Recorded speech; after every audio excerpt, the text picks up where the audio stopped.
তো ফাইনালি এবছর আইপিএলে কেকেআর জিতে গেল।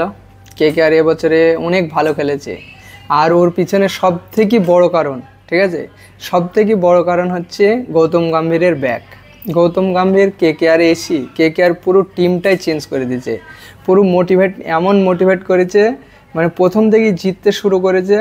তো মানে সবথেকে একটা বড় কাজ কী করে জানো, মিশেল স্টারকে কিনেছে। মিশেল স্টারকে যখন কেনে কেকেআর 25 করোড়ে, তখন সবাই হাসে, মানে হাসার মতলব আলাদা ছিল। গৌতম গম্ভীরও হেসেছিল কেনার পর, কিন্তু গৌতম গম্ভীরের হাসা আর পাবলিকের হাসার মতলব আলাদা ছিল যে 25 করোড়ে।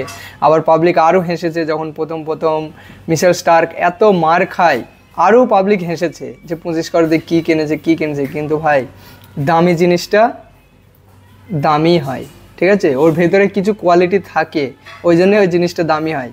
মিশেল স্টার এটা ফাইনালে সেমিফাইনালে দিয়েছে যে দামি জিনিস দামি জিনিসই হয়, ঠিক আছে, যে আমার ভিতরে আমাকে 25 করোড় দিয়ে কিনেছে, তা আমার ভিতরে ওই জিনিসটা আছে, ওই জন্য আমাকে 25 করোড় দিয়ে কিনেছে।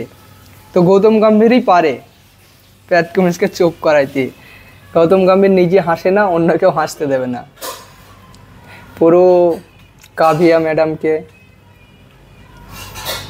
প্যাট কামিন্সকে চুপ করার শুধু তারিকা আলাদা, কোনো কথা হবে না, চুপ করিয়ে দিয়েছে, ঠিক আছে।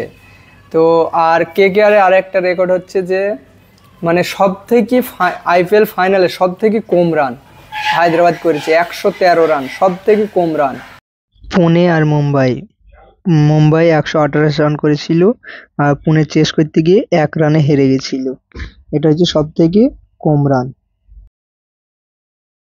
200-250 পুরো মানে 200-250 নিচে মারছে না।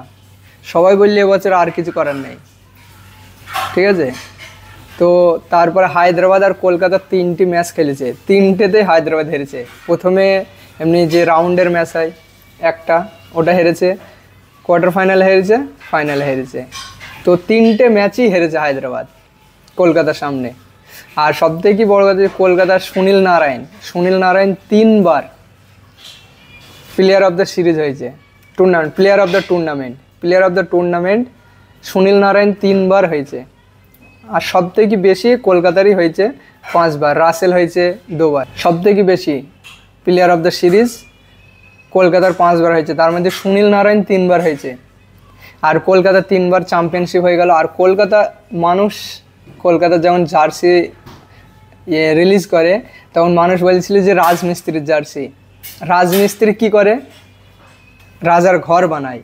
তো রাজমিস্ত্রির জার্সি তো পরতে হবে তোমাকে, রাজার ঘর বানাতে হলে, তাই না, রাজার ঘর বানাতে হলে রাজমিস্ত্রির জার্সি পরতে হবে। তো রাজমিস্ত্রির জার্সি পরেই তো রাজার ঘর হয় না। ভালো ড্রেস পরে তো তোমাকে করতে পারবো না তো ঘর বাড়ি, রাজমিস্ত্রির ড্রেস তোমাকে পরতে হবে, তাহলে তুমি রাজার ঘর বানাতে হবে। তো এটা একটা খুব সুন্দর একটা তাই না, রাজমিস্ত্রি রাজার ঘর বানিয়েছে। তো রাজমিস্ত্রির জার্সি পরেছে, ওই জন্যই তো আজকে রাজার ঘরটা বানিয়ে দিল না। তো মিশেল স্টার্ক খুব সুন্দর, what a bowling, Sunil Narayan কি ব্যাটিং, গৌতম গম্ভীরের কামব্যাক। গৌতম গম্ভীর মানে ওর লাইফে মানুষ বলে না যে মানে গৌতম গম্ভীর একটা প্লেয়ার যে ওর লাইফে কি করেনি, কিন্তু ওর নাম কোথাও নেই। গৌতম গম্ভীর 2007 সালে ফাইনালে সবথেকে বেশি রান করেছে, 2011 সালে ফাইনালে সবথেকে বেশি রান করেছে। গৌতম গম্ভীর কেউ কোনো নাম নেয় না। কলকাতাকে 2বার চ্যাম্পিয়ন করিয়েছে, মেন্টর হয়েছে, ফাইনালে চলে গেল। এর আগে 2বার লখনৌর মেন্টর ছিল, লখনৌ 2বারই কোয়ালিফাই করেছে। তো গৌতম গম্ভীর তো ভাই যেখানে যায় করতে হবে, করবো, লড়বো, জিতবো। তো দেখিয়ে দিচ্ছে গৌতম গম্ভীর যে হ্যাঁ, ঠিক আছে। আর গৌতম গম্ভীরকে ইন্ডিয়ার টিমের হেড কোচ হওয়ার জন্য বলছে। আমি তো বলবো ভাই, হেড কোচ ও যদি না হতে চায় তাও ওকে বলো তোকে হতে হবে, তোকে করতেই হবে। তো finally KKR win, congratulation KKR, করবো, লড়বো, জিতবো। আর রিঙ্কু সিংয়ের যে খুশিটা, হর্ষিত রানার ফুঁ দেওয়াটা হায়দ্রাবাদকেই দিয়েছিল, আজকেও ফুঁ দিয়ে দিল, ওটা আবার শাহরুখ খানও ফুঁ দিয়ে দিল একটা। তো great match, history, KKR history বানিয়ে দিল।